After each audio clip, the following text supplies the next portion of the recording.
Oh, a premium account. I keep forgetting about that. Save changes. All right. Yeah. Can't go live on Twitter. That's a thing.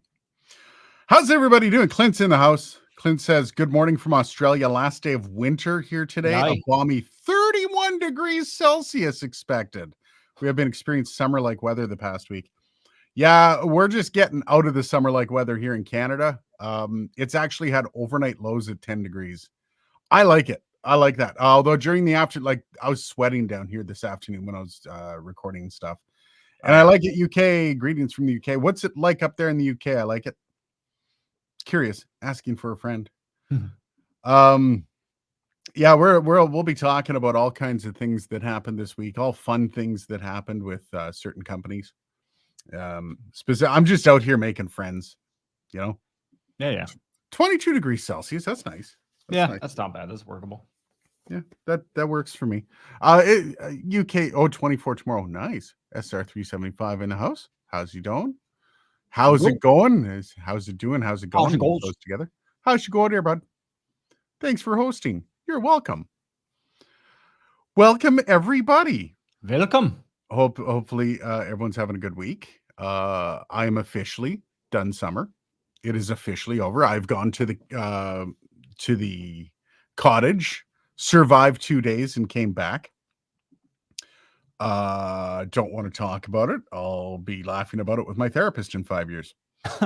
Beresford, good evening, also from the UK. No, it wasn't that bad. Bellevue, Washington, 79 degrees, 26 degrees Celsius. Nice. You guys are getting all the nice weather. Up here in Ottawa, it's been not cold. Overnight it's been nice. Flip-floppy. Yeah. I mean, we've had a couple warm ones and then a couple I'm going to work in a coat. It's been very Canada fall. Like in the fall in Canada, you get these warm stretches and then like just uber cold stretches and then back to warm. And it kind of steps down each time it goes to a cold and back to a warm. It's a little less warm than the last time before. And then winter hits and all hell breaks loose.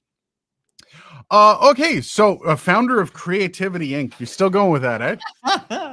I was just thinking that too.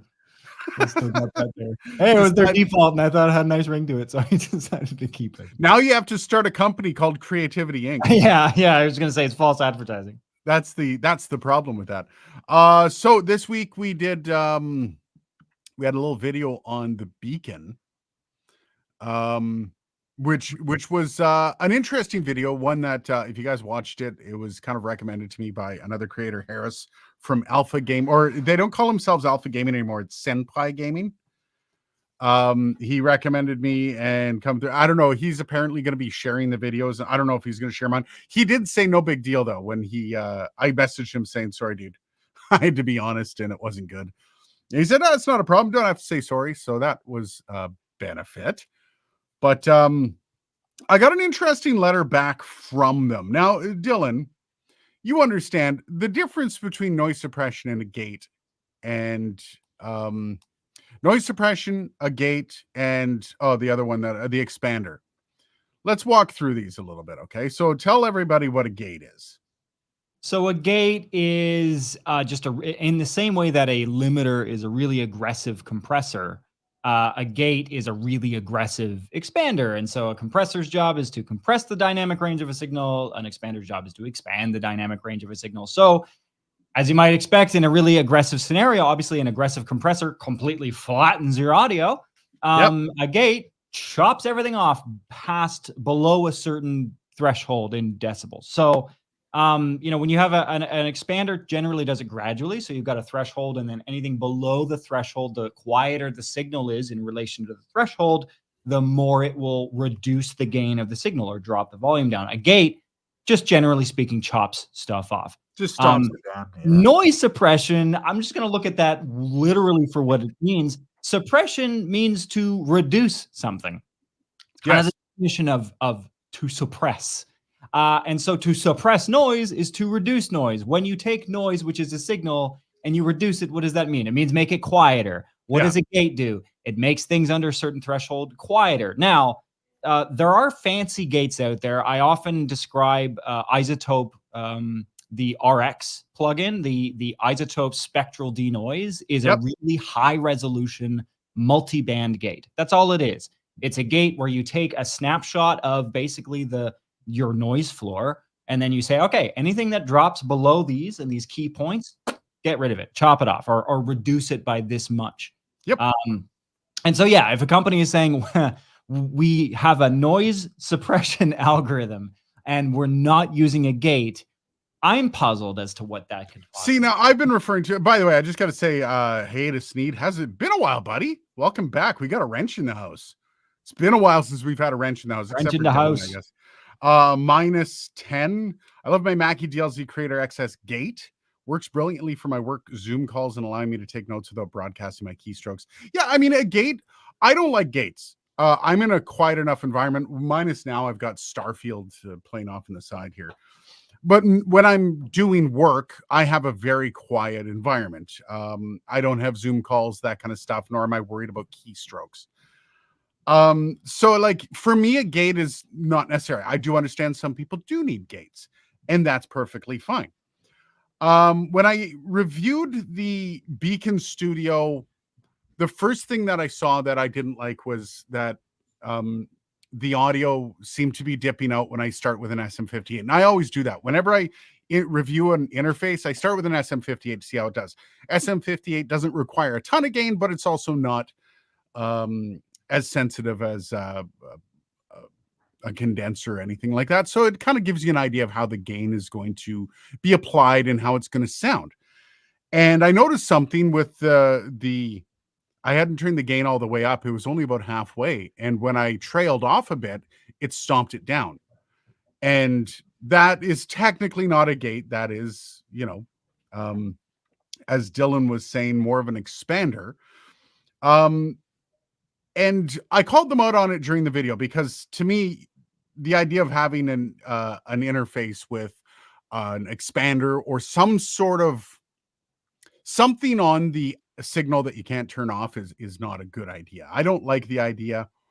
And people took it the way they took it. I think a lot of people thought I just had the expander still on, which I went back, I retested. My testing methodology is solid. I do make mistakes sometimes, but I test and double test this shit.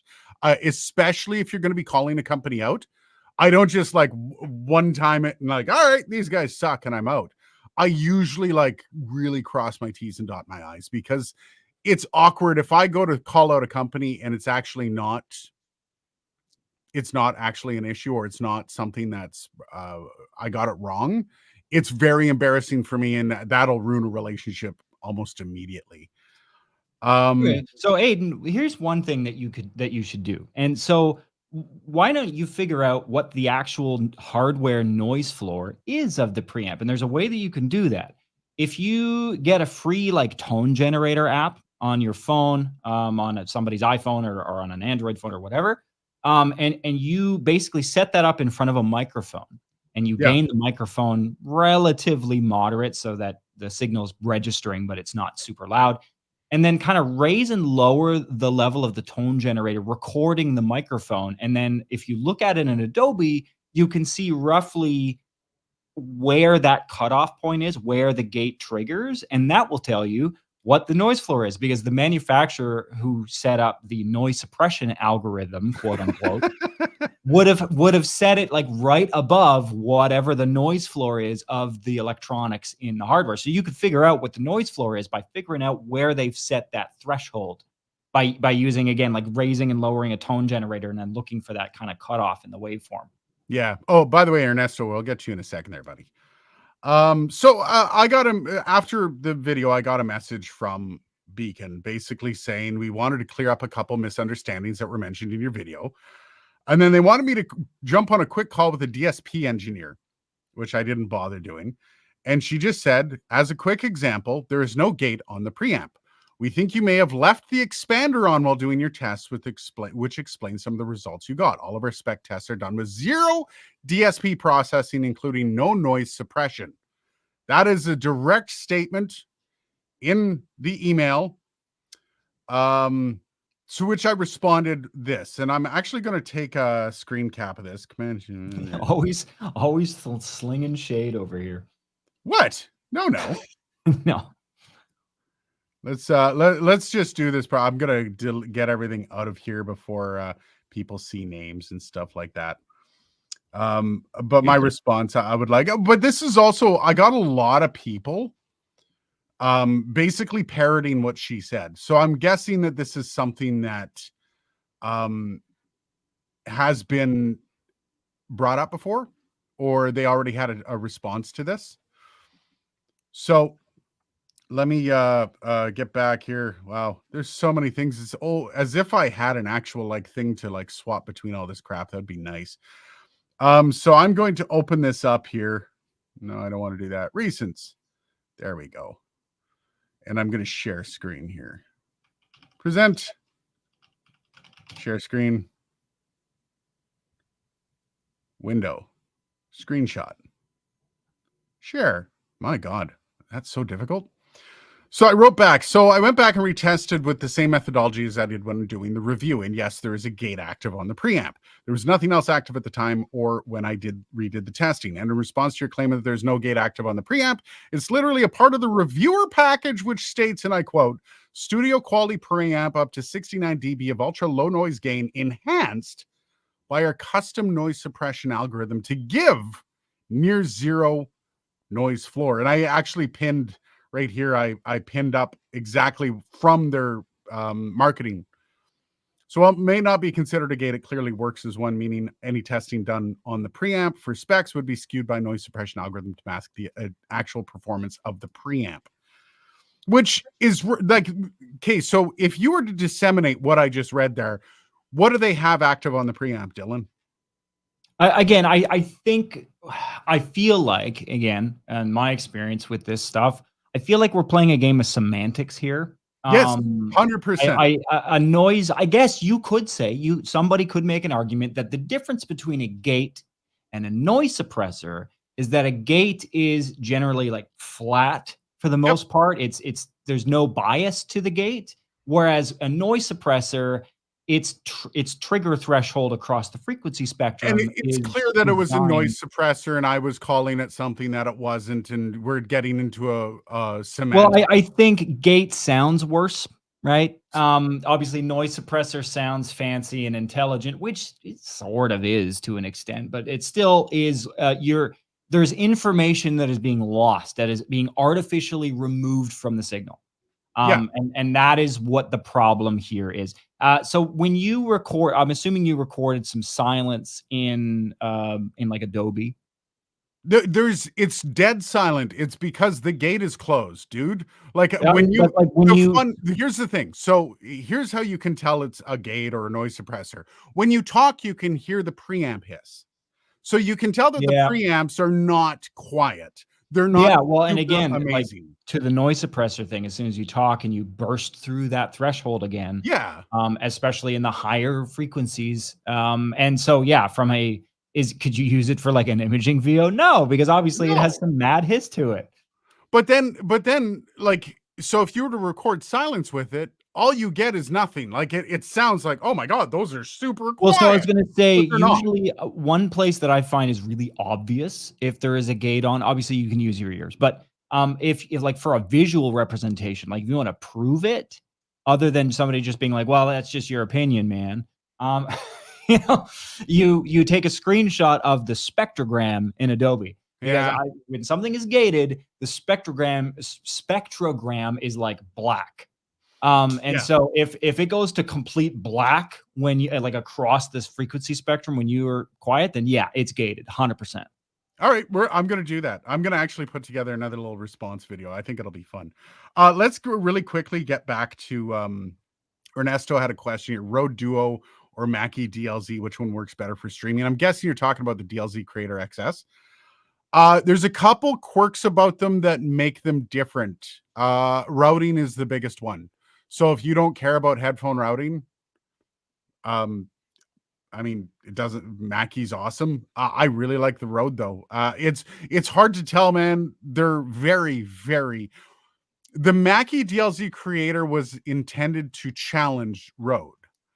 And there's a couple different features that the Mackie DLZ creator has that the Rode does not, and vice versa. So look at those features and get the one you like. They're outside of that. I mean, I do enjoy Mackie's DSP, especially like the EQ, the how they handled that, the nice big ass screen. If you want a big ass screen, go Mackie.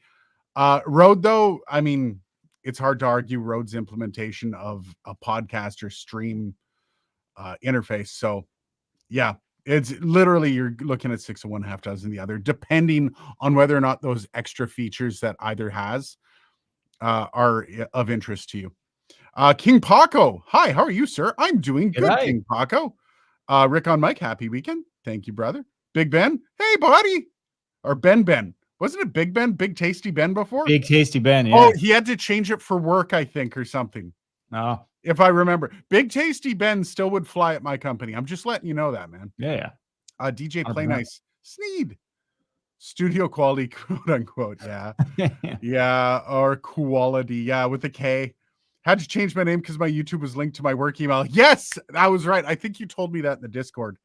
That's awesome. Like if your if your studio is in the laundry room. You know what? And I don't there is a lot of reasons to have, especially for a lot of gamers who are just like, gaming in their parents' house and they can't tell everyone to shut up and there's a lot of noise around them, their mom's vacuuming, whatever. I get it. Or noise suppression algorithms, whatever you want to call it. It's awesome, but yeah. Got a question about possessors and audio gear. Oh, processors. Would you need something like an i7 or a Ryzen 7, or could you get away with an i5 or Ryzen 5? i5 is fine. Ryzen 5 is perfectly fine. Audio is not taxing on your system. No, and unless Unless, you're doing really intense yeah, things, then it can get wonky. But if you're just kind of editing VO or throwing a podcast together, yeah, you can yeah, get today's processors are more than capable. up to 12 channels, you can do an i5, no problem with 12 channels going hard. The time you really want to start looking into more processing power is when you're starting to put effects on shit, when you're trying to put more files or more channels running simultaneously. Then you're going to want to look at RAM as well, though RAM is probably more important than bigger CPU speed, because the CPU doesn't come into play as much as you might think. RAM does, definitely more so. With some things it does, like what was I gonna say? Like modeling reverbs. Yeah. Um, like reverbs essentially make like millions of repetitions of a sound per second kind of thing. So, like things like I've got the Waves Abbey Road chambers and the Abbey Road plates, and those can be rough. Like I would want to bust those out. I wouldn't want to have one of those on every channel in my session. That's With fair. a bunch of other gear, like a bunch of analog modeling gear in general can be kind of CPU intensive. But Well, by the way, we're still talking about latency today. I saw a comment coming down. Yes, Ernesto, makes sense. Yeah, I'm late tuning in. Is that an example of latency? Kind of. King Paco, what mic should I get if I have a fine XLR USB AM8 to replace my own mic? I don't know. Nobody can really tell you what mic to buy, King Paco. That's a very personal decision. It's like me telling you what underwear to wear. So I will say that, just on the topic of latency and benefits of CPUs for audio, having a better CPU will allow you to put more processing plugins at a lower hardware buffer size Yeah. than a shittier CPU. Like I've got a pretty decent like last generation octa-core 16 thread just all performance core processor, and it like I can run a ton of plugins at like a buffer of 64 or 128, and I can run at least enough to track. So if you do a podcast or something and you track through your DAW and you monitor through the recording program that you're using and not using direct monitoring, getting a better processor will definitely save you on latency. Yeah. Well, you can use an iPad if you want it for processing, depending on your needs. Yeah, it's true. Yeah. Actually, those M2, I've got the M2 processors. Those things are beasts. Question: what interface could be the perfect mid for home podcast preamp wise? Oh boy, I am testing it out right now, and Yeah. I'm actually doing a video on it for Monday. The SSL 2 Plus, these things have come down in price. The SSL 2, I think they're under $200. This one was $200, and the only difference between the 2 Plus and the 2 are extra headphone outs and RCA outs for DJs apparently back in 2020, as well as MIDI control. Yeah, they put them on for DJs so DJs can control through analog, which is cute. RCA outs, I haven't seen those on an interface in a long time. So very cool. The Yeah, only thing about the 2 and the 2 Plus is if you do need something that's a little more scalable, they only have the 2 mic inputs. So the SSL 12, is um, 4, yeah. yeah, it's obviously more expensive, but it's got some more IO, which and expandability. So if you had like a bank of 8 preamps, there's like I think an ADAT input Yeah. on Oh, it. and you're looking for mid. Remember that, right? Like that's you're looking at spending the $200 to $400 range. Yeah, Which I would yeah, consider mid. The SSL 2 Plus is amazing. I can't believe I slept on it for yeah. so For long. the price, the value is crazy. Frankly, I slept on it because it was expensive. When this thing came out, it was I think about 20% more expensive than the biggest competitor, which was the Scarlett at the time. And what surprised me, this thing came out in 2020, January of 2020, meaning when this thing came out, it was still the Scarlett third gen had just come out a couple months prior, and the original Rodecaster Pro was only a year old. That's how old this thing is, and it still stands up. Um, the 4K is a little cheeky. It's a nice boost. Like I did the video with the SM7B, and that 4K boost on the SM7B was actually kind of nice. Like it gave it just a little bit of took away a little bit of that moodiness. Little color. Wolf Clegg. Hi guys, it's gonna rain. Hope you guys are okay inside. Is it Yep. gonna rain in Ottawa? I don't know. I'm not close enough to a window to tell, but sunny last I checked. That's the Vocaster 2. Vocaster 2 is a nice one. Okay, so latency. We're going to so all right, how about I just bring this over and introduce it? This is the Elgato Stream Deck Plus with the Wave XLR link on the back. And I've been putting this video off for some time because I know I'm going to get pushback on it. The kind of pushback like I got with the Beacon. It's the same kind of pushback. It's going to be from people that are kind of loyal to the product no matter what. And when I plugged this thing in initially, I've had some rough interactions with Elgato. I'm going to be perfectly honest. But when I plugged this thing in, the latency, Dylan, you heard the latency. What would you describe it as? Papong, papong, papong. Echo? Yeah. Echo. Yeah, I would describe it as echo for sure. So it went in, you know what? Like speech scrambling echo. Yeah, and we're talking direct monitor. Yeah. Which is mildly problematic. And I'm starting to wonder, like when I watch videos on the Elgato, I always see people not wearing headphones, and I'm wondering if that's why. Well, so I think we need to talk about with direct monitoring, number one, what is that? Number two, what are there's really 2 different kinds of direct monitoring. There's the cheap kind and there's the not cheap kind.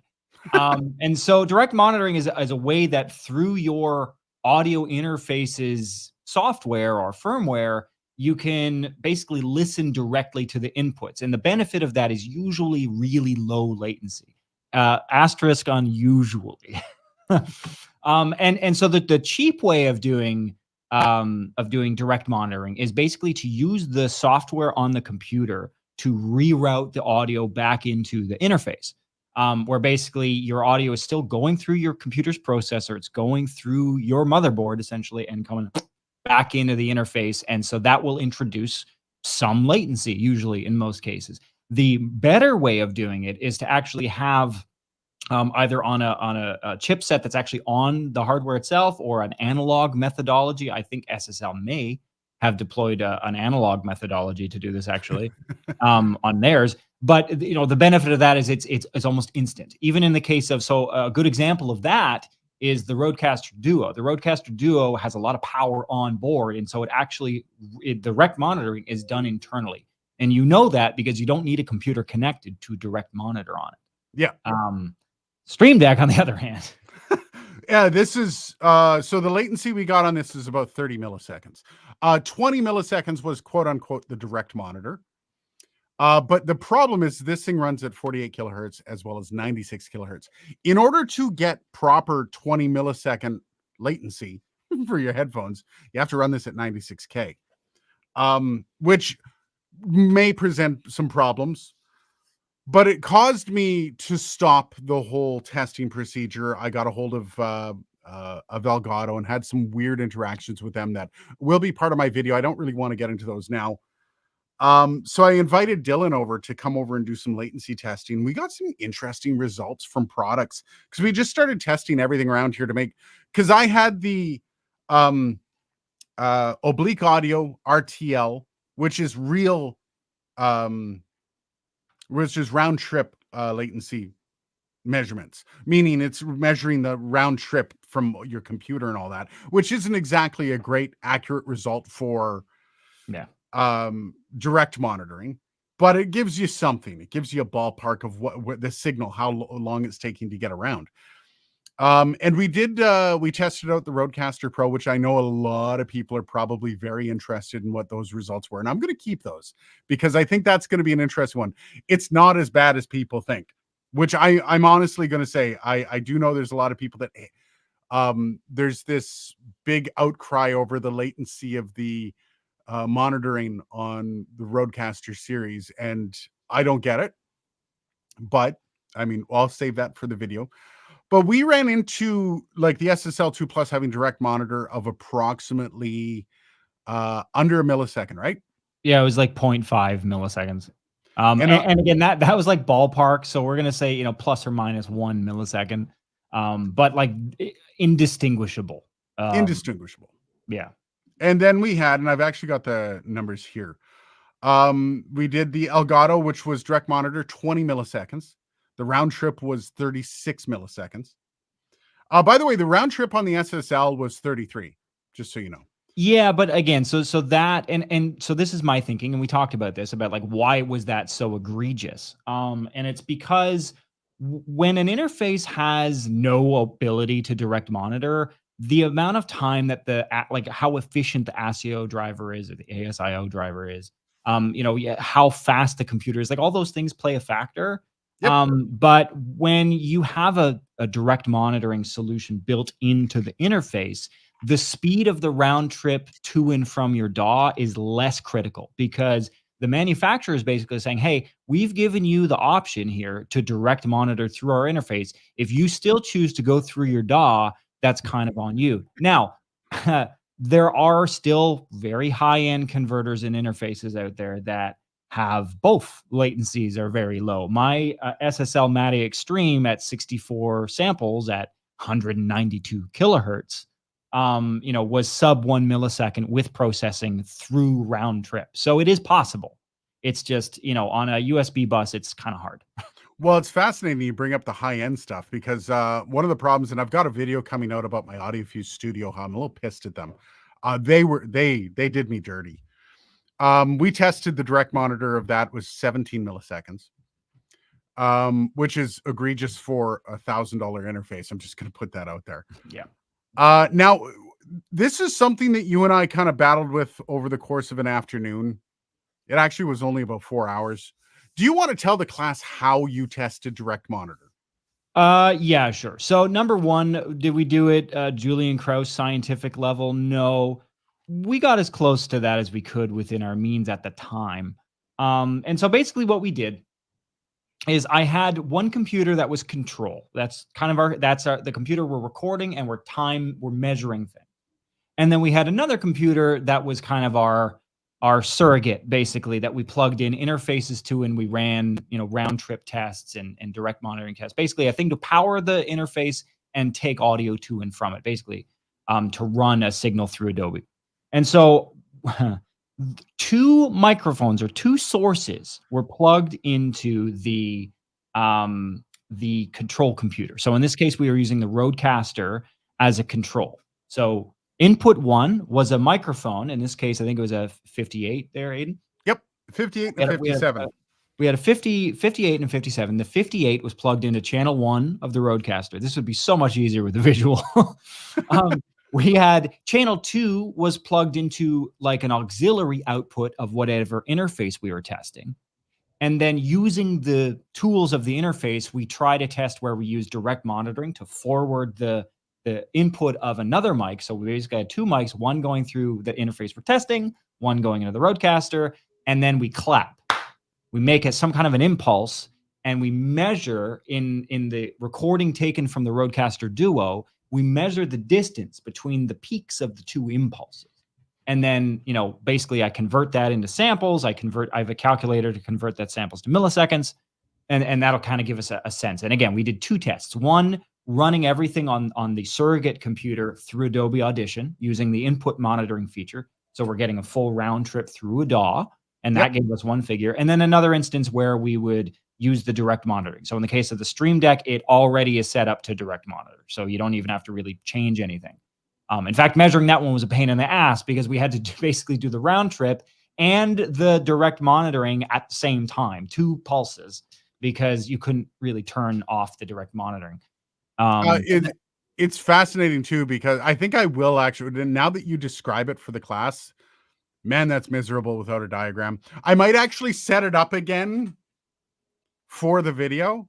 Yeah. Yeah. Up again for the video. I've got some pictures too of when we were doing it. So I can send them to me. Yeah, send them to me. That would be good. Yeah, it honestly just looks like a spaghetti mess. Yeah, I know. With this desk I will was say messed up. The only problem with our testing methodology is the accuracy of the clap, because any slight difference, and obviously we would try our best to keep our clap right in the middle of the two microphones, the control pulse microphone and then the delayed or the latency microphone. That'd be a better way of describing it.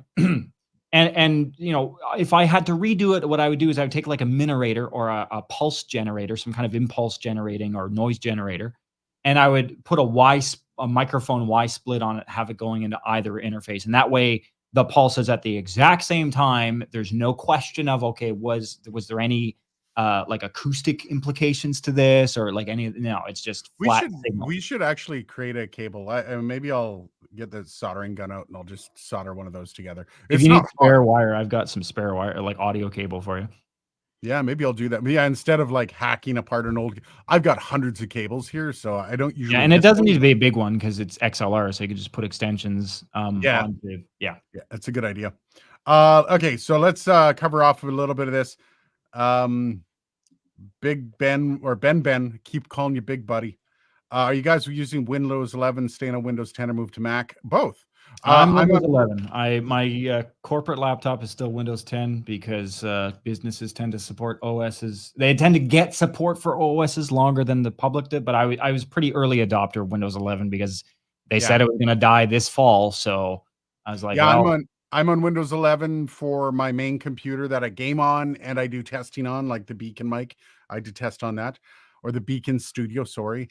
Everything else is through Mac, and that's just ease of use, driver management. I ended up selling my old laptop to Dylan because I was just so sick of the driver management that when you're testing products, and the drivers themselves really aren't part of the review process other than the annoyance you have to go through and getting them to work sometimes. So that's one I want to get. Please tell me it's not a bad one. I would honestly say, King Paco, if you want to stream the Stream Deck Plus or the Stream Deck, get the Stream Deck Plus. If you want the Wave XLR, I cannot say the Wave XLR is good, but if you want it, I wouldn't buy them together. I think part of this, and this is something I'm going to be discussing in the video, I think part of the latency might be because you're going through two separate units. Literally, they USB plug into each other, right? And I don't know if that's causing a bottleneck of something somewhere. I don't know what the problem is, but I'm keeping the Stream Deck Plus because the Stream Deck Plus is that's a great idea. You can do anything. You can do hotkeys with it while you're editing. It's awesome. So yeah, I would say I would avoid the combo. Action Podcast filling us in on the Connect 2. I'm actually curious. What an adventure I've had with the Connect 2. It's going back next week. Lewitt are so slow with only email as an option to communicate for issues in 24 hours between each message response. Yeah, depends on where you are in the world. I can't really speak to that because sometimes as a content creator, you get a little bit quicker access. People Yeah. tend to be willing to talk to you a little quicker when your words have a little more weight, which is pretty shitty. And I'm sorry to hear about that. Why are you sending it back? That's what I want to know. What are you running into on the Lewitt Connect 2 that's causing you to send it back? I think you told me about this on. I've had a lot of shit going on. Don't mind me. Less critical unless you're doing amp sims or anything. Yes, I think that's referring to the CPU conversation. Oh, yeah. How is Yeah, the amp cremation? sims also, especially things like Amplitude and Yeah, some of the as other I'm big. about to find out as I dig into that. Yeah, yeah. How was the cremation? Did we cremate something? What did Oh, the fire I had. Yeah, I Oh, had we went camping. It was oh yeah. fun. Not really, Cremation. but yeah. Um have your elastomer sound panels fallen off the wall and did you get the air gap? Oh, the Elgato. You know what? The Elgato panels are fantastic. They have not fallen off. However, that is because I used a neato invention called screws. But they do have an air gap. It's a very small air gap, but there's a tiny little air gap in behind. I do have a system or a plan for these where I'm going to be gapping them on the wall so I can put lights behind them to make them all pretty. But yeah, so far, um, no problems with them, and they're really good. Like they have the same effect on my room as Orlex, which is that's decent. If you can say that, that's pretty decent. Latency is a killer, no friend of mine. Do you know anything about the Behringer Flow 8? It's intriguing. I know nothing about Behringer products. I don't really research them. If it's let me look it up here. I'm not against reviewing them. Flow 8 input digital mixer with Bluetooth. Flow 8. Oh, so it's so they pretty much took the Zoom PodTrack P8 and went, okay, we can do that. I don't have anything to say on it right now. I might pick it up. Let me see where it is, how much it is at Long and McQuaid. That's all price. I have a hard time dropping money. $405. I'm going to be perfectly honest when it comes to Behringer products. I have a hard time dropping money on them and giving them my money just to do a review on a product that I know is going to sit on the shelf. If something's big enough, and I've done that, like the Stream Deck is a perfect example. I spent $500 of my own money on Elgato products just so I can review it because the demand's there, and it's something that's I'm going to use possibly, maybe. But when it's something that definitely not going to do anything with, and I'm also giving money to a company like Behringer, I struggle with that. So we'll see. We'll see if it gets enough people asking for it. No mic effects on Connect 2. Yeah, there's mic effects on there. And to add loot would only work if I uninstalled Realtek. Otherwise, nothing will recognize the mic and it kills my cam. To be fair, they offered to come in remote access to be continued. I mean, if they can work on remote access, there could be some stuff, and I've run into this before with some stuff, and this is the pain of Windows. Some drivers just like get to each other at the kernel level. And yeah. What about the Wave XLR? Yeah, this is the Wave XLR in the back of this. I've never used the Wave XLR. I can't speak to it. Sorry, King Paco. AD. Okay, ad. Oh, you're getting ads. Oh, sorry, guys. Come on, man. I know. What single piece of technology over the last 5 years has been the most impactful to your own recording and production technique? Holy shit. That's hard. That's 5 years. I mean, that's hard because it's like, well, are you talking about gear that came out within the last 5 years or gears that we personally purchased? Because there's stuff that's been out for a while that I've bought, but it came out more than 5 years ago. So, I mean, over the last 5 years is wide. Like the last 5 years has seen more growth in the audio industry than the last 20. And Yeah. just to point out, like I'm doing again a review on this, the SSL2 Plus. This came out before interfaces were getting DSP, right? Yeah. I think it was only the Rodecaster Pro that had DSP at this time, and it was unheard of.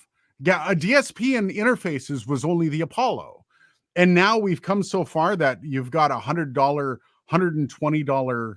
Oh, my camera went out. Oh, are you out? Oh, you know what I think this is, by Oh the yeah, way? you're out again. You know what I think this is, by the way? What? I think Oh, this is my Thunderbolt dock. oh yeah. Yeah, because I had some problems getting everything back and running when I was setting this up and I was plugging and unplugging stuff. I'm wondering if this dock is just dog shit. It's Yeah, I was really gonna say you've been having. You must have changed something within the last like couple weeks. no, nope, nothing's changed. Here, well, I'm gonna remove myself and come right back in. I'll be right back. Yeah, yeah, yeah. No, that's never happened to Aiden. We've been doing the stream for a couple years, and he's never had that issue that I can recall. But yeah, I'm trying to find a way as like Aiden's buying time to find an illustration of what we did. It's a pretty standard methodology to test the latency. Again, our issue was we didn't have like a reliable like some way to generate a common impulse so that we can measure the latency coming back. But I mean, the clap in a pinch worked out pretty well. So I would say our results are probably plus or minus, you know, 3 or 4 milliseconds, which is enough to be able to tell, okay, is there latency? Am I going crazy? Or is it my computer maybe? And that's where direct monitoring comes in. Obviously, if you've got latency in your direct monitoring, that tells you a couple things about the interface too. Let me turn this camera off. This I'm using my webcam camera just because I don't want to dick around during a live stream. I'm gonna have to get another Thunderbolt dock. I'm gonna return this, I think. Liberty Dude. Oh, sorry. A single piece of technology over the last 5 years. Okay, so the most impactful piece of gear over the last 5 years has been the Rodecaster Pro 2. I'm sure there's been other things that have come close and been cool. Rode has basically set the benchmark for audio at a podcasting level. If you move beyond podcasting and basically podcasting and streaming, I don't know. That's hard. Like a piece of technology outside, like for voiceover. Anything for voiceover, Dylan? Changed your life exponentially? No, Music? no. I mean, my Neve, but again, that's a Yeah. many decade old design. That's not really within the last 5 years. As far as I think, yeah, as far as equipment that has come out in the last 5 years that has had an impact. The Rodecaster for me, I've got the Rodecaster Duo. Yep. And as a kind of a backup, as not my main interface, but kind of a backup, like, all right, I'm having some work done on this. I need some way to get audio in and out of my computer. It's good. I really like how flexible it is. I like how it's really customizable to a specific workflow. Yep. It's not just functional, but it also kind of lets you jerry rig it to do, kind of whatever you need to do. There's some I do some things that it has a hard time with. And that's fair because it's not built to do some of the things that I'm using it for. But for everything that it's designed to do and more, honestly, it's amazing. Yeah. Yeah, it's hard, right? Like, because the audio industry over the last 5 years has hard tilted towards podcasting and home recording. And that's because of the pandemic. The pandemic basically turned the audio industry on its ear. Professional recording situations were not the main course anymore. So much money into podcasting gear. Microphones. Actually, sorry, I'm gonna add something also onto that. Just I was thinking about this and just looking kind of around at things that have been added recently. I'm gonna give a shout out to our friends over at iFi there. The iFi Zen Studio and the iFi Zen Can Studio, or the Zen 1 Studio and the Can Studio. Those little guys are awesome. The Zen Can Studio, which is kind of my monitor control right now, it's right over top where the camera is. It's a little hot. The speakers, like I keep the volume knob below 9 o'clock on the knob, like within the first couple turns, because it's very sensitive, that volume knob, and it's at its lowest gain sensitivity too. But the Can Studio, it's a really well done Windows driver. Yeah.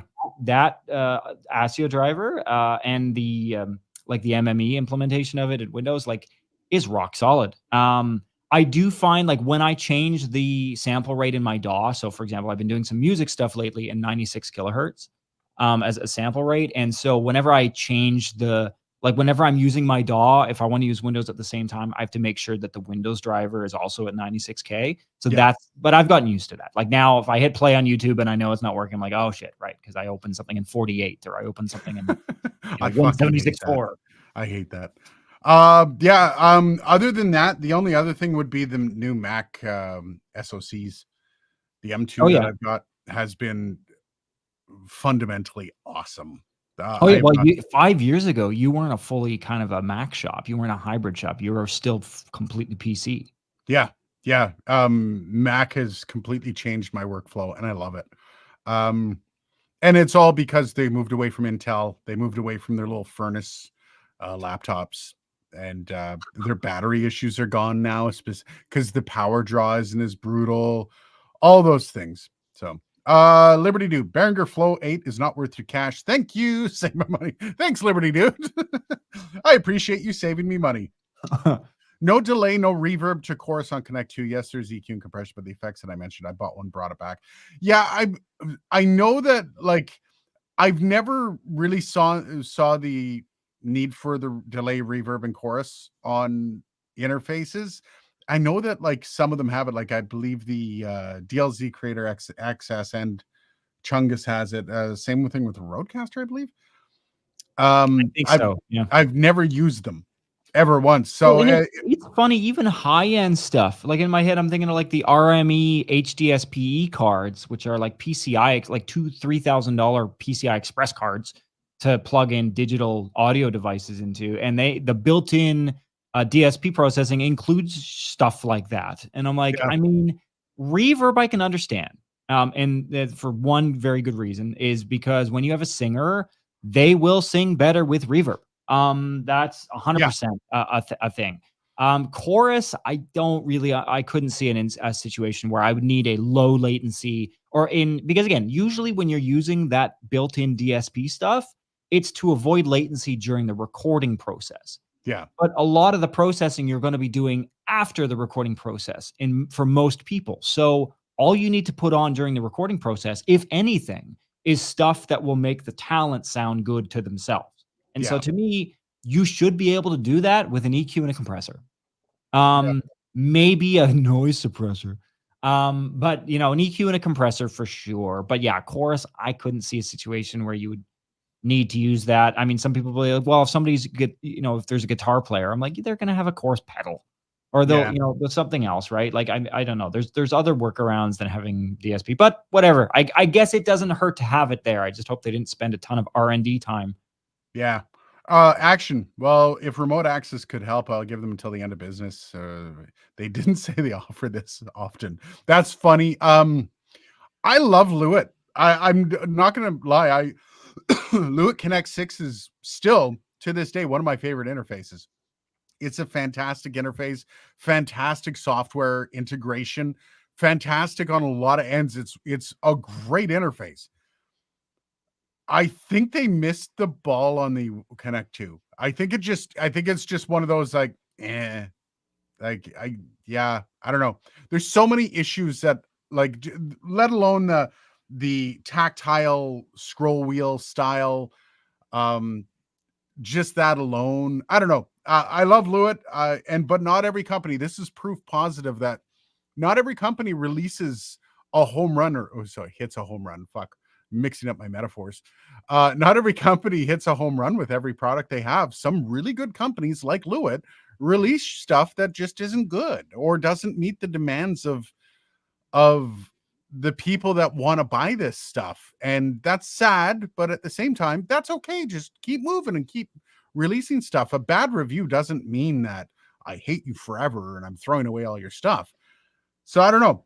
I really hope Lewitt rebounds from this, and at some point they just collect their losses and move on. Aiden, I did we think test the Connect 2 for latency? I know we tested the Connect 6. no, we did not. Okay.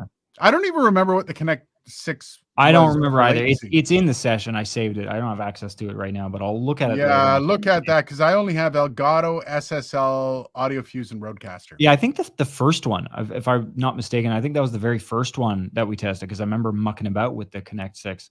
All right. All right. Yeah, it's I'll seems check it. good. I picked technology reliability for keeping the camera on. Amen to that. Dimebag, what about the Booz Gigcaster, Boss Gigcaster? Ever fuck with one of those? I'm reading between the lines because you did say fluck. I haven't Yeah. flucked one. Yes, I did a review on the Gigcaster 5. It's okay. That's one of those situations where they left a lot of specs out, like self noise.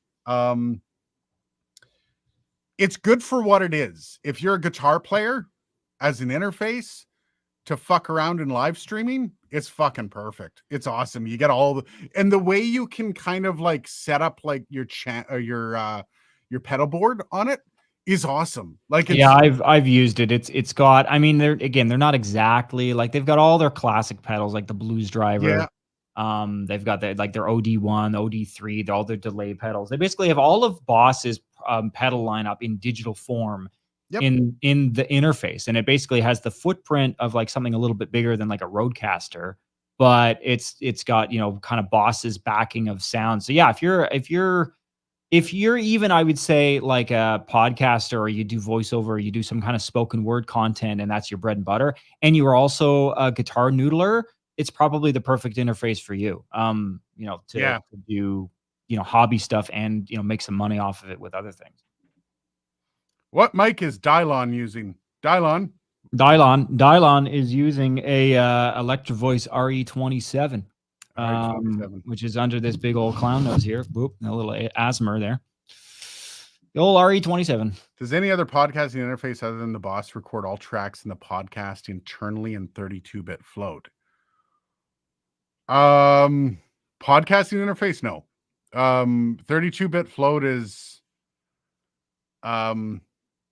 not, it became the big marketing shtick the past year and a half.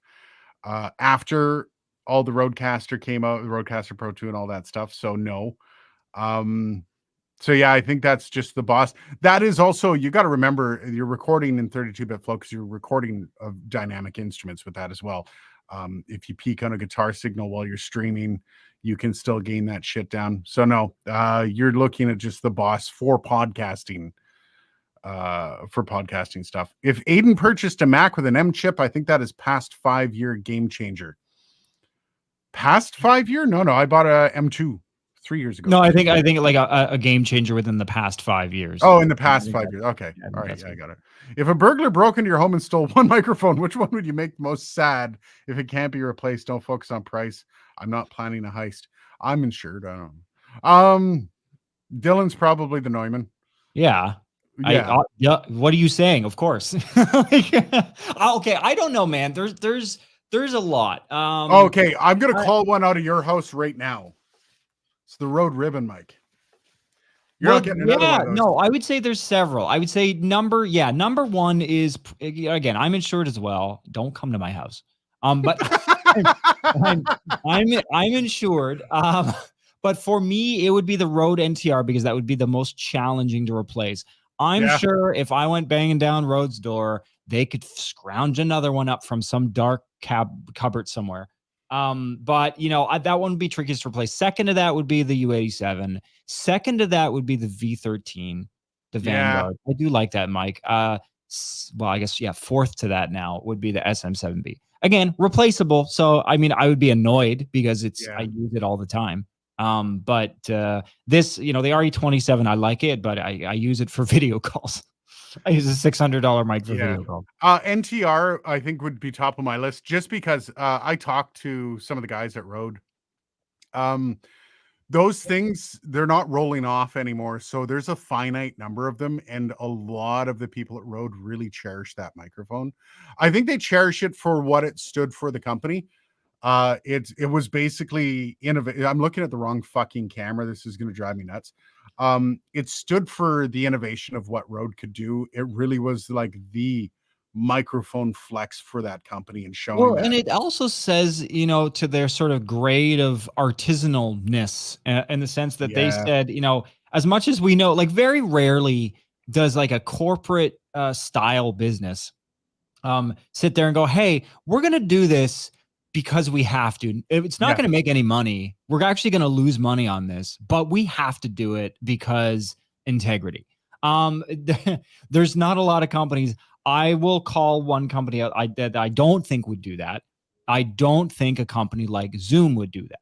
I think there are some companies that, and rightfully so. I mean, companies have to make money. They have food to put on people's tables. So, there aren't, especially these days, there aren't a lot of companies that have a big enough overhead that they can totally like take a gamble like that and still be healthy and stable at the end of it. Rode has obviously done that.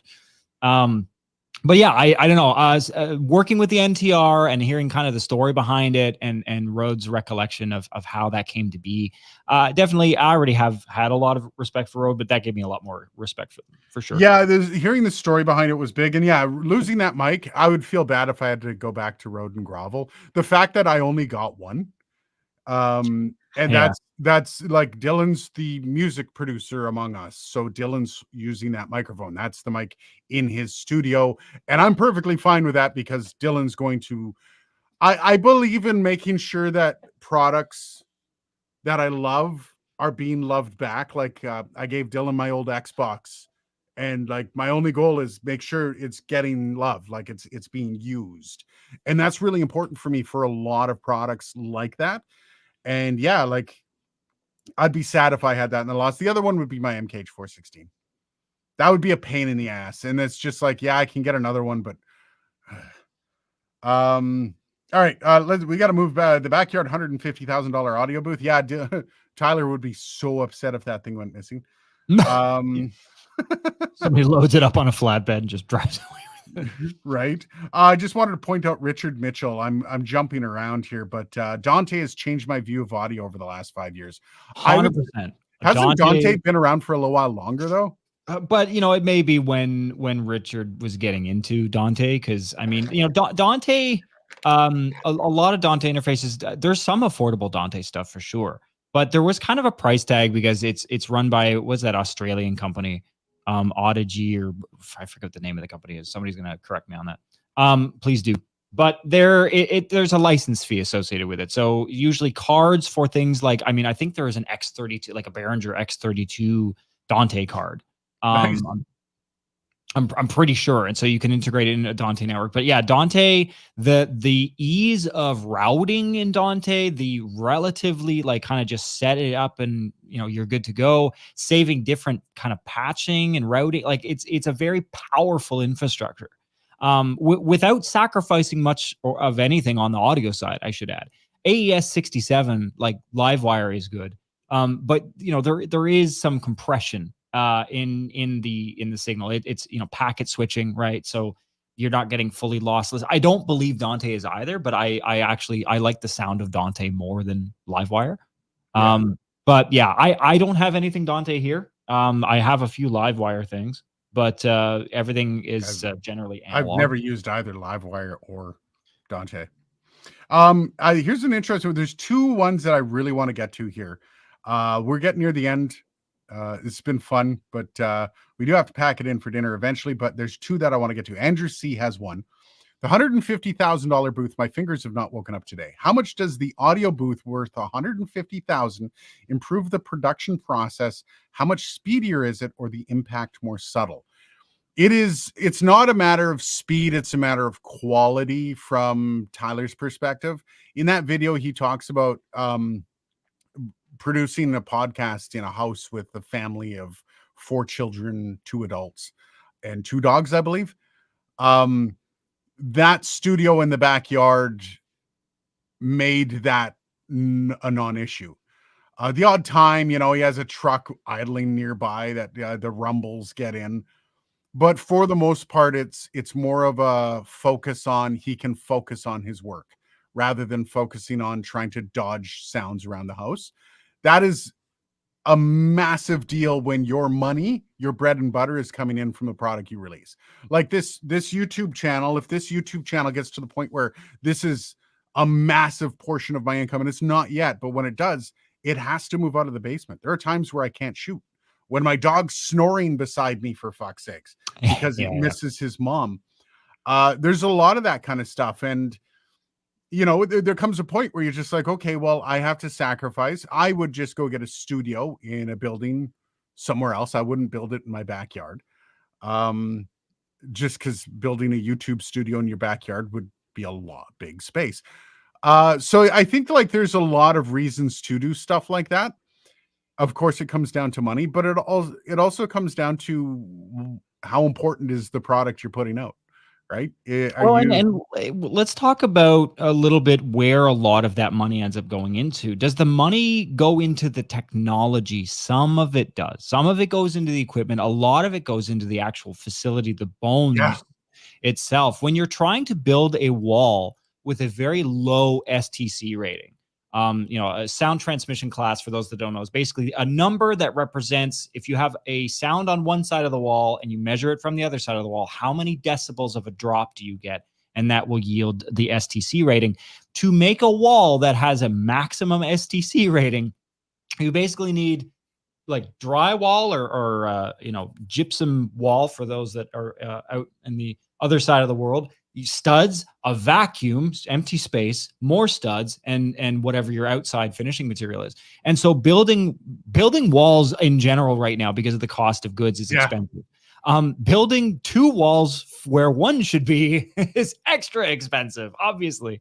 Building a good foundation that dampens vibrations, that's very costly.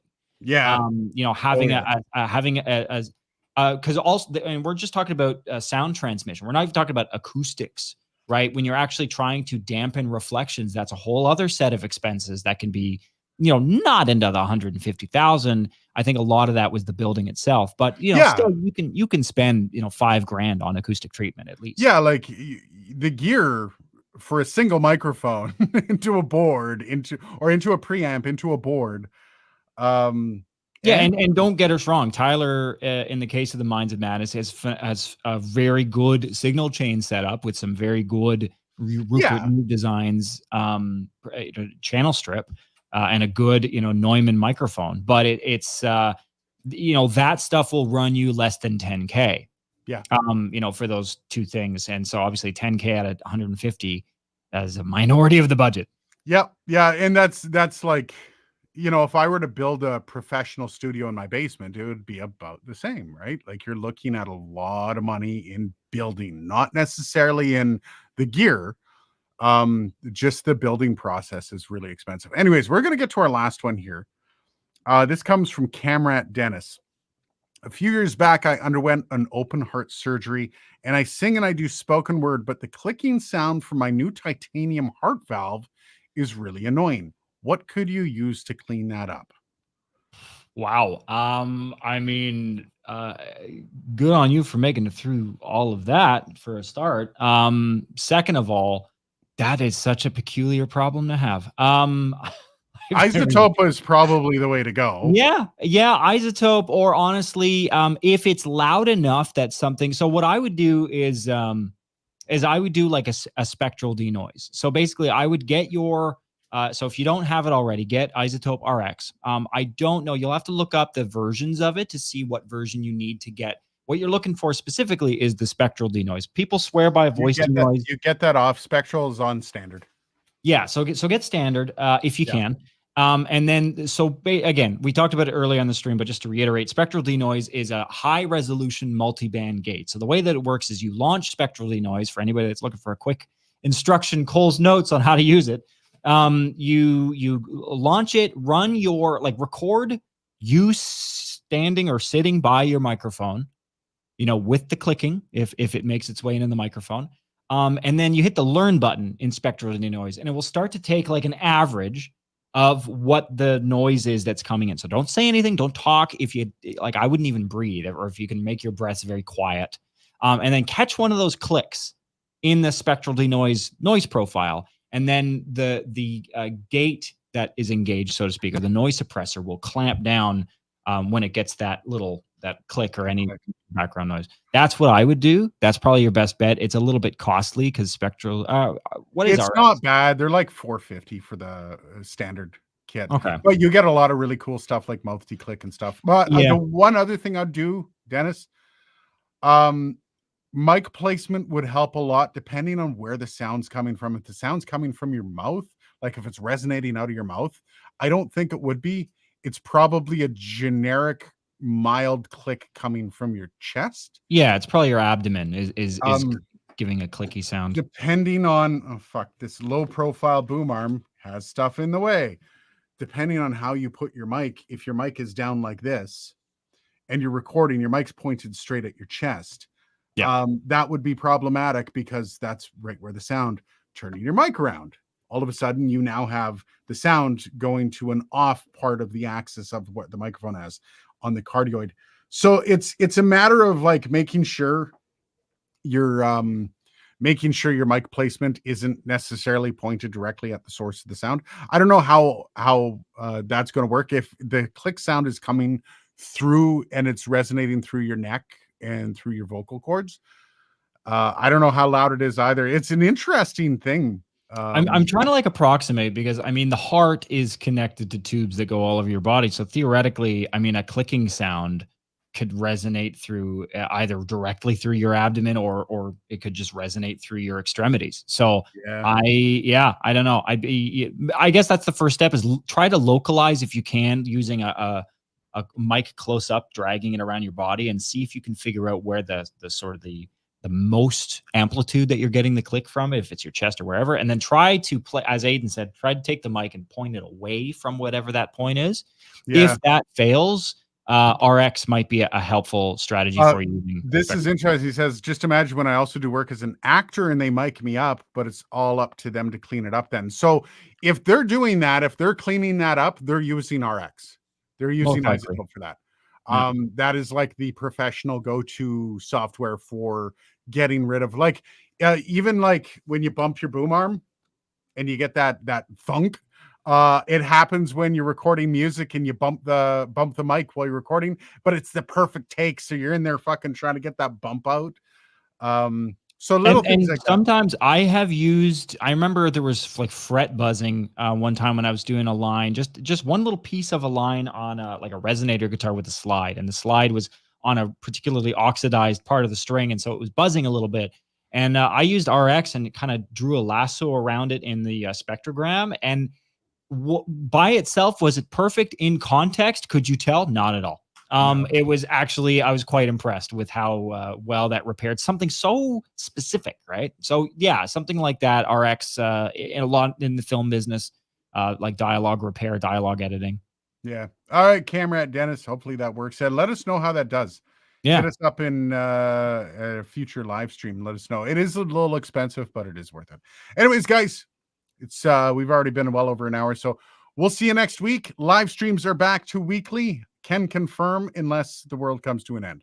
Yes, sir. So as long as that doesn't happen, I'll see you next week. Cheers, guys. Ciao.